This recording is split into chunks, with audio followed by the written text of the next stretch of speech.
I'm a singer, a songwriter, and a music producer.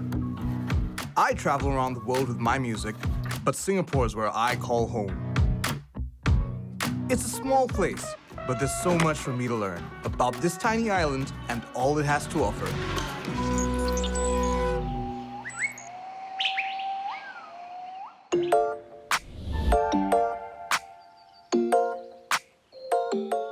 When we talk about heritage, we think of traditions passed down over generations. We think of buildings, crafts, and food.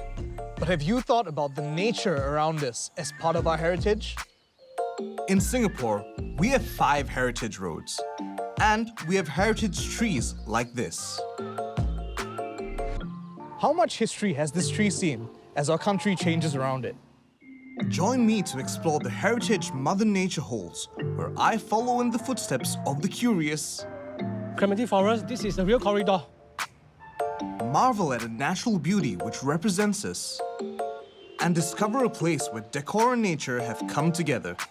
Well, back in 1942, Bukit Brown is a battlefield. Both are bullet hole.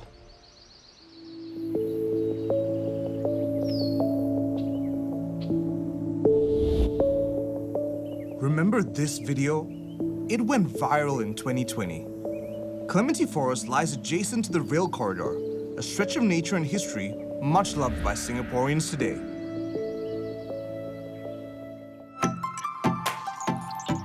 Bryce is the man behind the video. He has been exploring the nooks and crannies of Singapore's wild since the 1980s. This is a very cool plant shop that you have over here. Oh, no, this is not a plant shop. This is my work studio. I'm a creative art director, but I love plants. I'm a nature junkie. Are there any live animals in here? Yes. I'm waiting for something to jump out. Yeah, there's some spiders and lizards here. Yeah. It's a pulley system. I have to ask you about your viral video. Before this viral video gone viral, right? Not many people know of this place. People pass by, drove past it, but they don't look at it. So I try to bring out the beauty of Clementi Forest. I'm psyched. Bryce has agreed to be my guide on my maiden exploration of Clementi Forest. This is the largest, most important secondary forest along the rail corridor. Okay, it's about 85 hectares.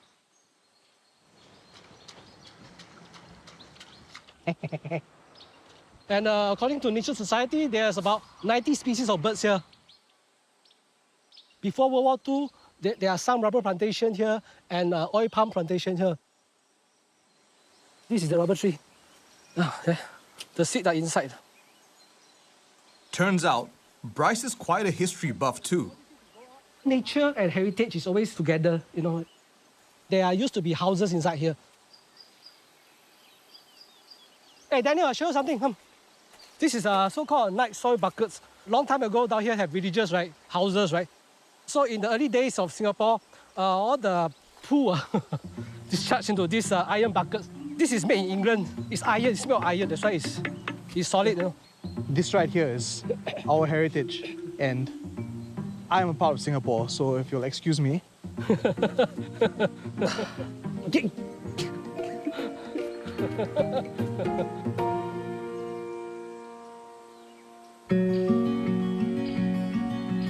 During this period, you know, many Singaporeans realized, oh, there are so many places in Singapore, it's actually wild and beautiful. I'm happy that people are enjoying wild side of Singapore, but because of that, the trail getting bigger and wider and wider. You know. There wasn't any clear trail here before that. Less than a year, you look at this damage. It is a really fine balancing act that we have to put together to preserve nature and still enjoy it.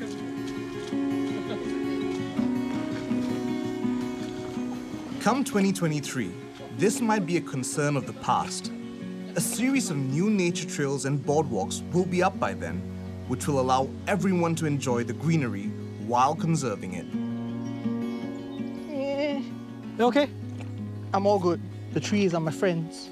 The rail corridor is just in front. All right. This looks a bit more like civilization. Yeah. So we are out of Clementi Forest. This is the rail corridor. It's very important that they kept this green corridor. This area used to be part of the Kereta Api Tanah Melayu, a railway line that connected Singapore to Malaysia from 1903 to 2011. The rail corridor has offshoots of forest along it, including Dover Forest and Maju Forest. It has become a highway of sorts for animals to move between these pockets of greenery. This is a hot Instagram spot. Do it for the gram. Hidden along this rail corridor, there's this culvert. This culvert run below this rail corridor. It's a very old culvert. When the railway line was extended in the early 1930s, this culvert was built under the railway so the stream could flow unobstructed. Trains rumbled above this brick drain for decades. Bryce tells me many of these bricks were made locally at Alexandra Brickworks.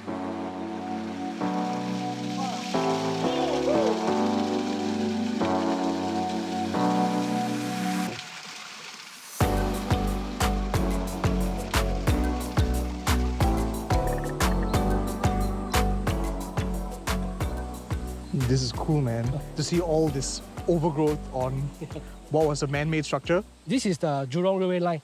This line will go all the way to Jurong Industrial Park. Singapore contracted KTM to run this line so that it serves the Jurong Industrial area. Opened in 1966, the line connected Jurong, an emerging industrial hub, to Bukit Timah. It also moved cargo to and from Malaysia. It was closed in the 90s when it became more efficient to transport goods by road. It's very rare in Singapore, at least, to see nature overgrowing something. Yes, the best is when it's man-made, abandoned, when nature took over. That is amazing. It has thorns. The trees attack me. Forest, I come in peace. Guess what is this? Knowing you, it's probably another toilet. No, it's not a toilet. It's a telephone switch box. It was built by the British Army. It is believed that a switchboard like this was part of the military communications network in the 1930s, linking gun batteries to command centers. In fact, this is entire area is called Hill 200. During World War II, on 1942, February 12th, there was a battle here.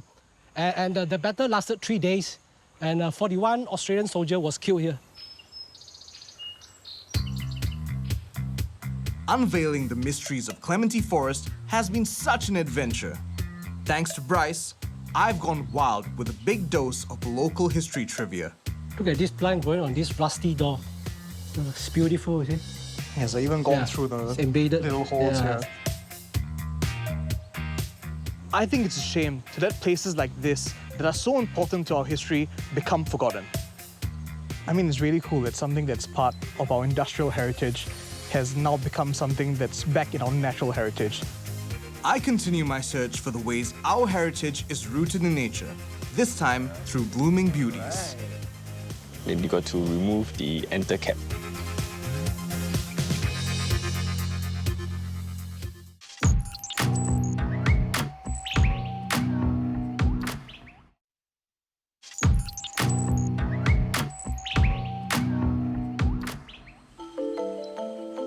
The Vanda Miss Joachim is one of the most famous beauties in Singapore. This orchid came into being in the 1890s. That's like 130 years ago. Since then, it has become our national symbol, found on stuff like jewelry, home decor, and even accessories. The Vanda Miss Joachim is a hybrid, created when two distinct species of orchids are brought together by human hands. We are the only country in the world to have a hybrid as our national flower. But how did orchids come to represent us? I've gained access to this secret location to meet Mark from NParks. He's the go-to guy when it comes to creating new hybrids. That makes him an orchid daddy.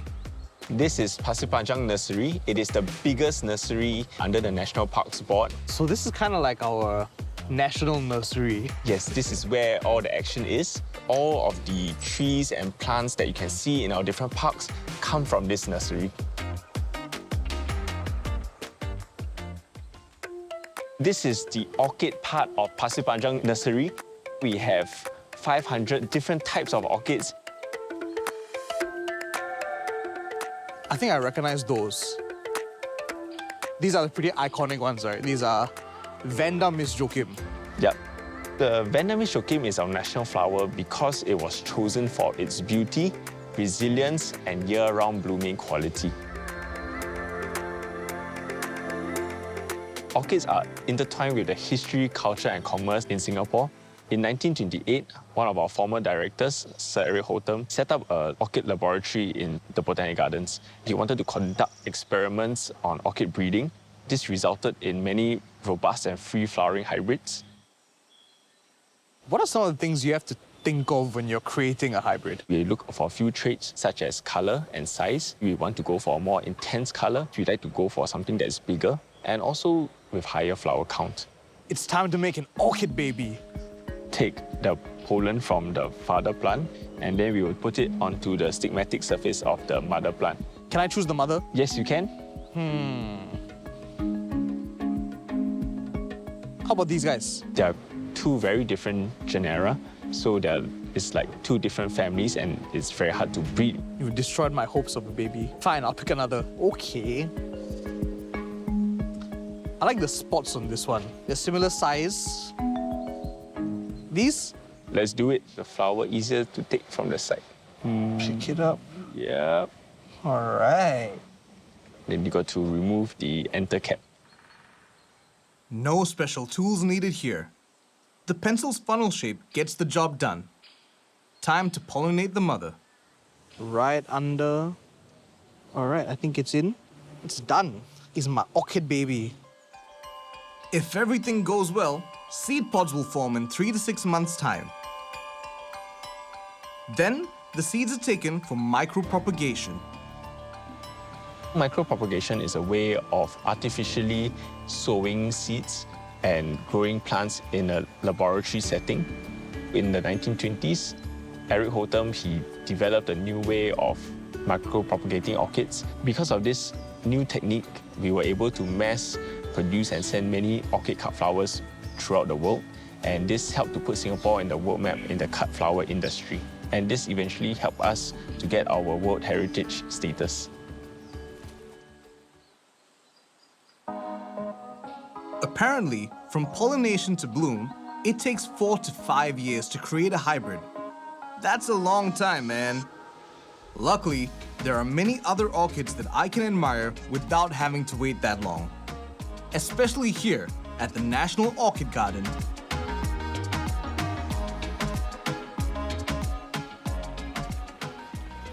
Okay, we can put this on the ground here. We're going to change out some orchids that are not looking so good. These orchids will be withered within the next week. I think something's been munching on these. Yeah, it's time for this guy to be changed out. How we arrange the orchids is the tallest one at the back and the shorter ones in the front. Just like my school photo taking. I think you can turn it slightly. You'll use some of the moss to just cover up. Okay, Daniel, I think we are good. All right.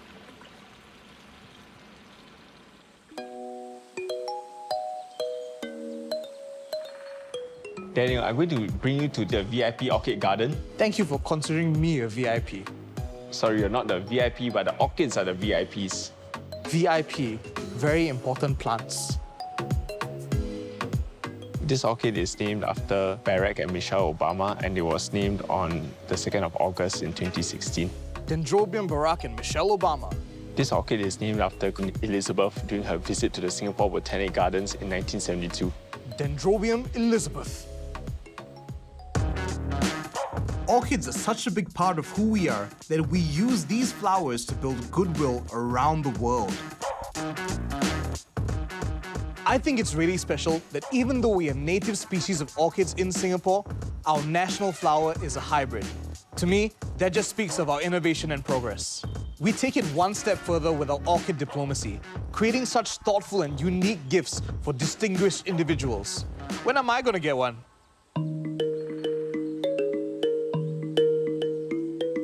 In my last foray into our heritage and nature, I didn't wake up this morning and expect to be crawling over graves.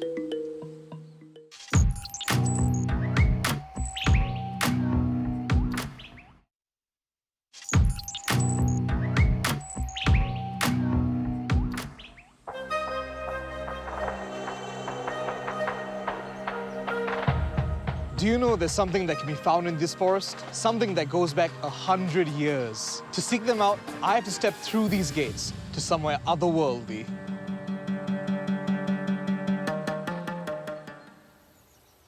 But I can't find them on my own. Victor's going to help me. He has searched all over Singapore for his one true love.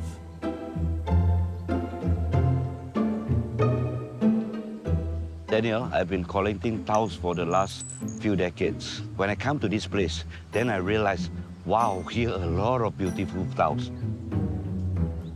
Daniel, let me show you some beautiful tiles over here. Alright. Come here. It's just occurred to me that I'm sitting on a tomb.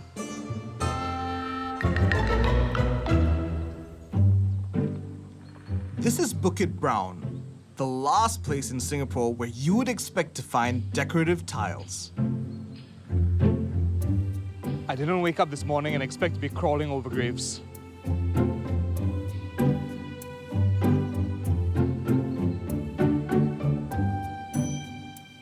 Okay, here you go. Be careful, ah. There are a lot of beautiful tiles here. Further down. Bukit Brown is the oldest Chinese municipal cemetery in Singapore, spanning 213 acres or about 160 football fields. The first burial took place in 1922 and the last in 1973. Today, it has become a depository of our history and heritage out in nature.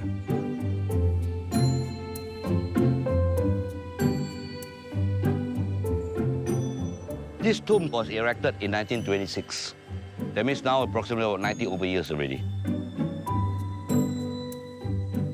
This place is 100 years old, and so many of Singapore's pioneers are laid here to rest. There's literally so much of our history buried here. This one we call the tile tombs. Do you know which country is this tiles from? I have no clue. When you turn it over, you can see, made in Japan. And you see this is a company called Danto Kaisha. Do the different patterns mean different things? Are they different styles of art? Yes, Art Deco is form of geometric. We have a lot more to see. Let me show you. All right. Okay, when we look, actually this house is very unique. This piece is already a bit dirty, right? So we clean it. And you can see it's very beautiful. And this is all Art Nouveau design. Okay, Art Nouveau is between 1895 to 1915 to 20s. With flowing lines and floral designs, Art Nouveau is one of the most popular styles of tiles that can be found here. This tomb is a bit special because look at it, there's a hole here as well as some holes over there. Yeah, but isn't that just like, over time? No. Oh, back in 1942, Bukit Brown is a battlefield between Japan and England. So a lot of bullets, okay, shoot into here. Both are bullet hole.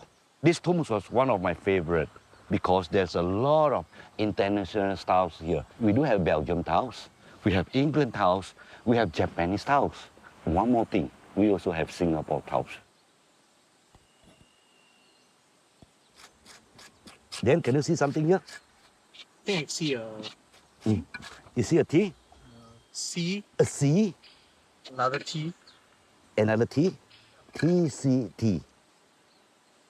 TCT stands for Tampines Cement Tiles. It's exactly the same as this. So this is the advertisement I taken down from the newspaper cutting back in 1912. Seen these kind of towels most commonly in like houses, but why are they here in tombs? This towel is all called luxury items, and it is very expensive. In the old days, straight Chinese, they like to decorate their house to show off. Sometimes to show off, oh, I'm more richer than you. And after life, they also want to decorate the tombs. So the house and the tombs are exactly the same.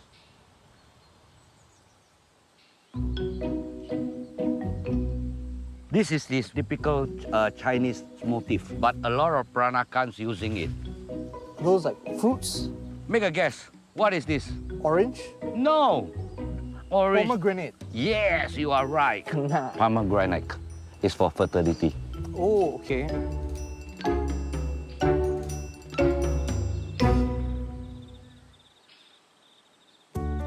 This is the biggest tombs. It's huge. This one is called Mr. Ong Sam Leong, one of the pioneers of Singapore. Approximately about 2,000 tiles here. Do you think these tiles are an important part of our history and heritage? Yes, of course, these tiles prove that Singapore is the international port. A lot of tiles from England, from Belgium, from Japan, from Germany, all came to Singapore. Here, there's a lot of beautiful tiles which outside don't have, because back in 80s, 90s, Singapore started to demolish the buildings, and a lot of tiles have been demolished. I haven't been to many cemeteries. It really does feel like walking through a museum, looking at these tiles which are so beautiful, and they are pieces of art which should be preserved. Why don't I invite you? Come to the Temple Street, in my gallery. I'll show you a lot more. Sure. They are all very beautiful tiles. This is our shops, Peranakan Tiles Gallery. Welcome to come in. This is a lot of tiles, man. Yeah, surprise, eh? Some of them look a bit familiar. Can you identify which tiles here belongs to Ong Sam Leong? I'm trying to remember. Try. All of them have green and pink. Yeah.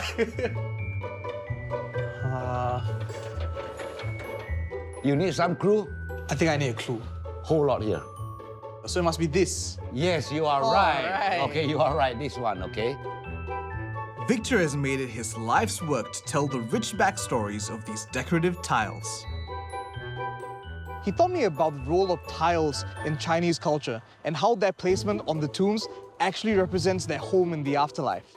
I really learned a lot today from Victor. I start to collect. It's said that there is no Wi-Fi in the forest, but that's where you'll find the best connections. I've discovered our heritage in the wild, learned how nature can represent who we are, and how important it is to hold on to what came before us. There's so much more to be discovered off the beaten track, and I'm ready for more.